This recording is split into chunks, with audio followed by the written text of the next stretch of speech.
Hi everybody, today I'm going to be reviewing this CRKT Symmetry.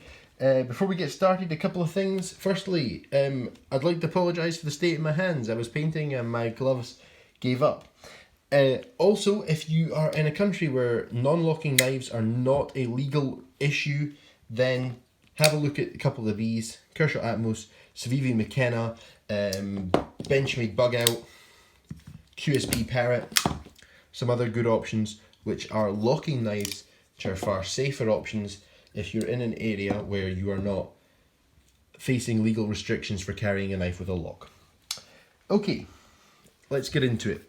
This is the CRKT Symmetry. It is a relatively cheap flip joint knife.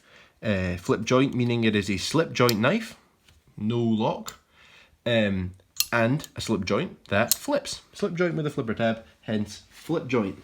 Flip joints seem to be relatively kind of fashionable at the moment. There's been a couple come out, Civivi Appalachian Drifter and Monterey-based Slayback for two other options. I've made a comparison video of these three knives if you are interested. It's quite a long video, it's quite detailed, and as a result there won't be too much new information about the Symmetry in this video. Now let's get into size comparisons. I'm going to stick to the kind of main size comparison knives, although a lot of them are notably bigger. This is the Spyderco PM2 and the Ontario Rat Model 1. You can see here that the the CRKT Symmetry has a notably smaller blade than both of those. It has a blade length of 2.75 inches, which puts it not far off the Spyderco PM2 in terms of overall cutting length though. In terms of overall length, it is 6.81 inches, which make it just a little bit shorter than the Spyderco UK PK, and a little bit shorter than the Kershaw Atmos. We'll also put in the Hinderer XM Slippy, since it is another non-locking option, and the Heine Haynes Edition CRKT Pillar, since it's another UK legal carry made by the same company. The weight here is 2.5 ounces, which makes this knife really rather light, keeps under an ounce an inch. It does feel quite dense, however, because the knife is very short in that dimension.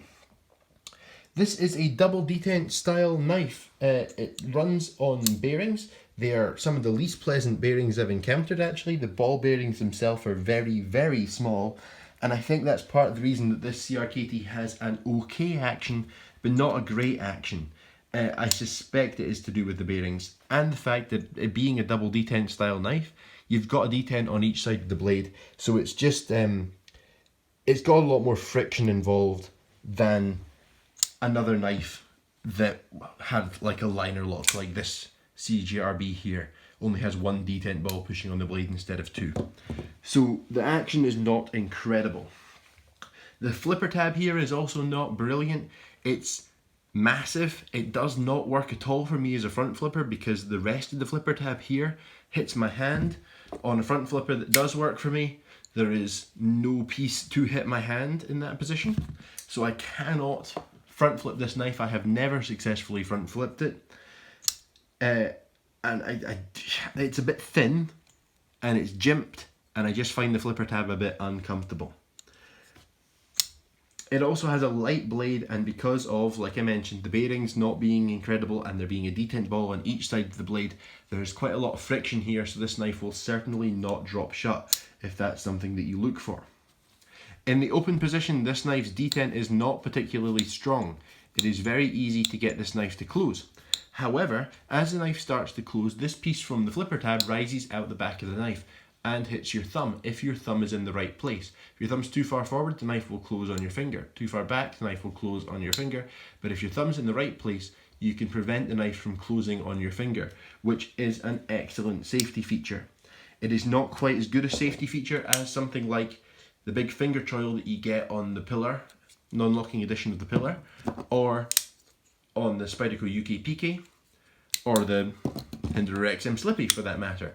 But in a knife where you're trying to maintain smooth lines and keep a decent length cutting edge without you removing a big chunk to be a finger choil, you'd lose a lot of cutting edge.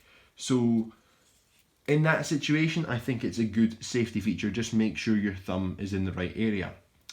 This CRKT looks, in my opinion at least, far more expensive than it actually is. The blue hardware really helps with that. However, when you look quite closely at the blue hardware, you'll notice that this back screw is a very dark purple and this front screw is a very pale blue. So I like that they added some colour to the hardware, but it's not the most consistently coloured hardware. This inlay, and it is an inlay instead of a scale material, it's not put on over a liner, it is sunk into the steel sides of the knife, which is very nice. Nice thing to do, gives a nice look and a solid feeling. But the inlay itself is an FRN, and it's kind of textured to look a bit like carbon fibre. But I actually quite like it this time. I hate fake carbon fibres. I'm kind of okay with some of the peel ply carbons because they are very often real carbon fibre, just a thin layer of it. But I usually don't like fake carbon fibres. However, this time, it kind of looks different enough from carbon fibre with the individual lines in each of the sections that I'm not too upset about it. And I think it actually looks quite good. That, along with the blue hardware and things and the smooth lines, I think this is quite a good looking knife, quite an expensive looking knife. However, the big CRKT and all the text on the back, the IKBS logo, Symmetry, Richard Rogers design, the serial number, it does kind of clutter it a bit. It isn't as smooth and as classy looking as the completely sterile blade on the Monterey-based slayback. The build quality is good, or at the very least fair for the price. The only quality issue that I have with this knife really, well, the bearings to some extent. I'm not impressed with the bearings, as you heard before, but the bit that really bugs me is the tip on this knife. I have not sharpened this knife at all. If I run my finger like this on a normal knife, you can see it catching my finger there. If I do the same with the McKenna, catches my finger. If I do the same with any knife that I have here, more or less, the tip will catch my finger. However, on this CRKT, the tip does not catch my finger. I can do this all day. The tip is rounded off and came rounded off from the factory, and that is not impressive, especially as knives that are thin and slicey and compact are usually excellent for very, very precise cutting tasks where you need like a pointy tip, like digging out shelves. Knives like this are usually very good for that. And the rounded off tip is holding this one back a little bit in that department. I could certainly fix that, and I might well fix it now, but I intentionally didn't sharpen this knife prior to doing this review so that I could show you how the tip came. Hopefully it's only mine that came like that. I haven't heard anyone else complaining about it so far, so hopefully that's just mine.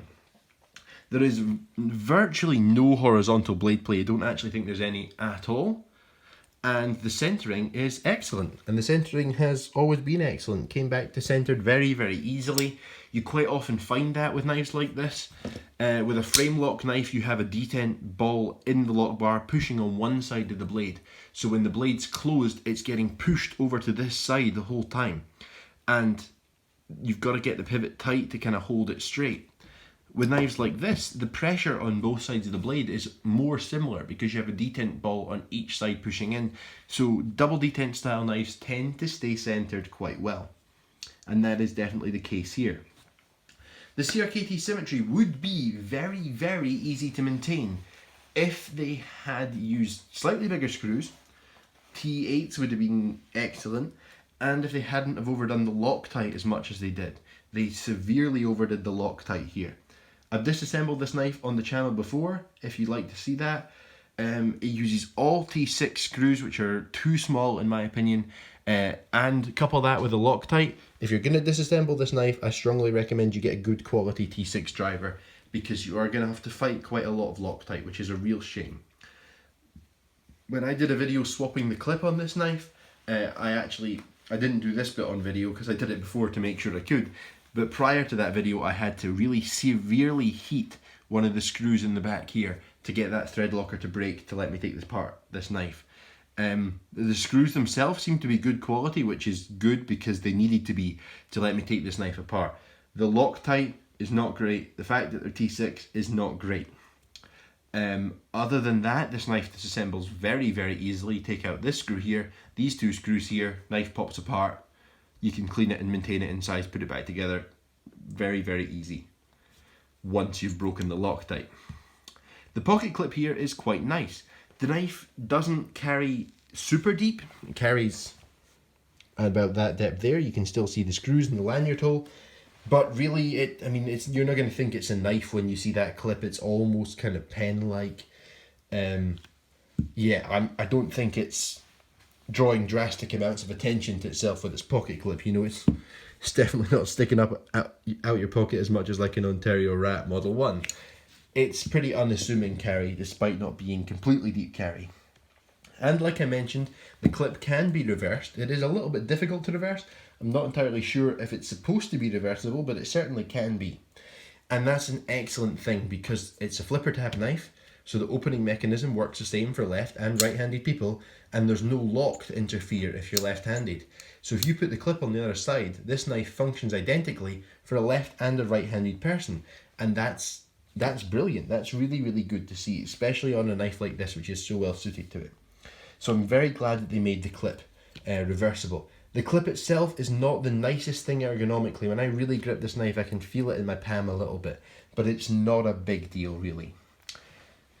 This CRKT Symmetry has a thin blade. It's not the thinnest blade I've ever encountered. It's a little bit thicker than the Civivi Appalachian Drifter, but not by much. It's a great blade in terms of grind. It is unfortunately 8CR, which isn't really acceptable at this price point. I don't think anyway. Tolerable, but not great is what I would say about this steel. Ergonomically, it's fine, but not incredible. It is a rectangle, as you can see, so the lines aren't especially ergonomic. There's no hand-shaped parts to it, but that also means there's nothing really bad about the ergonomics. I can feel the clip a little. It's not a big deal. The ergonomics are fine. The Symmetry was designed by Richard Rogers, and it's quite on brand for him. If you've seen a lot of his stuff, this would definitely not look out of place there for you. He usually has quite simple, straight-lined designs. Probably best known for the CRKT CEO, which has been a hugely popular knife. And it's kind of on same lines as this. Same lines as this. They're both very thin, kind of chic, almost office caddy-like knives. Now, this knife costs £52, which is okay, but I definitely wouldn't want to pay more for that. 52 quid for 8CR is kind of a big ask. I think it's only really acceptable here because there isn't many flip joints out there yet, and this one is quite expensive looking. It's a classy looking knife. You can definitely pay less though and get better value. Like the CRKT Pillar, Heine Haynes edition. This is the same blade steel. In my opinion, it's better ergonomics. It's similar mechanically. They're both double detent knives, but it's £17 cheaper. I would take the Pillar over the Symmetry, although it is quite a lot thicker and certainly nowhere near as slicey. If you, like I said at the start, if a locking knife is an option for you, then there's stuff out there like the QSP Parrot. This is the Parrot, not the Penguin, although the Penguin's another good option. But this is only an £18 knife and it's using a better blade steel than the CRKT. So it's not the most incredible choice for your money. CGRB are also worth looking at. This model is in D2. They are now using a lot of RPM 9, which is another great steel. Both better steels than 8CR. So if you don't require a non-locking knife, it's worth having a look at them as well. If you do though, this is fine. If you like the way this looks and you it would work well for your life if you like a thin slicey knife, if you aren't doing ridiculous tasks with your UK legal carry, which hopefully none of you are, then this could be a very good knife for you. I've certainly seen a lot of people enjoying theirs, so maybe you will as well. Thanks for watching. Bye.